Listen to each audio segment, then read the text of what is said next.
Chanakya Niti, Chapter 10.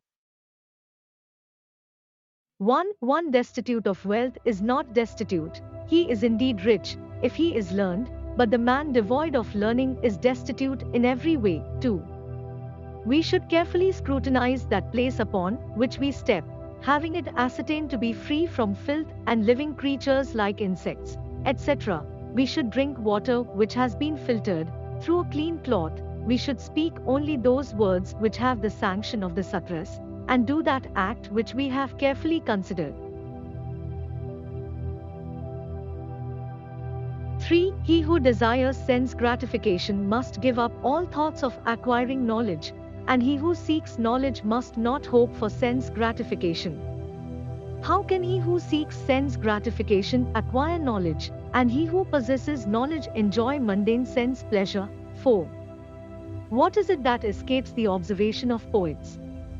What is that act women are incapable of doing? What will drunken people not prate? What will not a crow eat? 5. Fate makes a beggar a king and a king a beggar. He makes a rich man poor and a poor man rich. 6.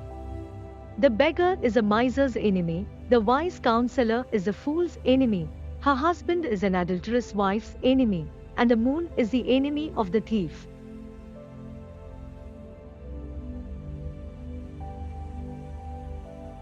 7. Those who are destitute of learning, penance, knowledge, good disposition, virtue and benevolence are brutes wandering the earth in the form of men.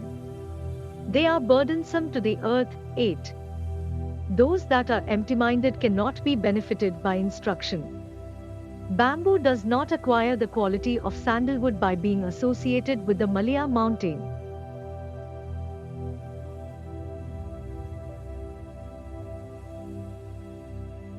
Nine. What good can the scriptures do to a man who has no sense of his own? Of what use is as mirror to a blind man? 10.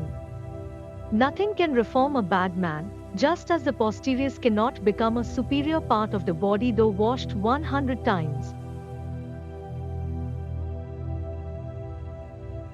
11. By offending a kinsman, life is lost; by offending others, wealth is lost; by offending the king, everything is lost; and by offending a Brahmana one's whole family is ruined. 12. It is better to live under a tree in a jungle inhabited by tigers and elephants, to maintain oneself in such a place with ripe fruits and spring water, to lie down on grass and to wear the ragged barks of trees than to live amongst one's relations when reduced to poverty. 13. The Brahmana is like tree. His prayers are the roots, his chanting of the Vedas are the branches, and his religious act are the leaves. Consequently, effort should be made to preserve his roots, for if the roots are destroyed there can be no branches or leaves. 14. My mother is Kamala Devi, Lakshmi, my father is Lord Janardana, Vishnu, my kinsmen are the Vishnu Bhaktas, Vaisnavas, and my homeland is all the three worlds.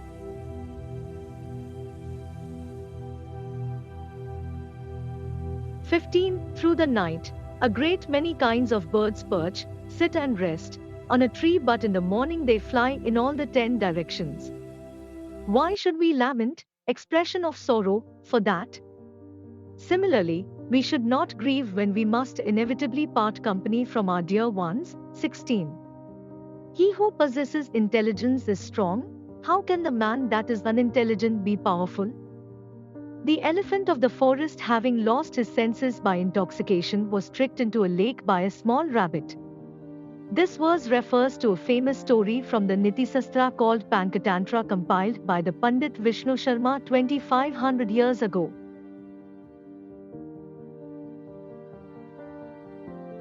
"17. Why should I be concerned for my maintenance while absorbed in praising the glories of Lord Vishwambhara, Vishnu, the supporter of all?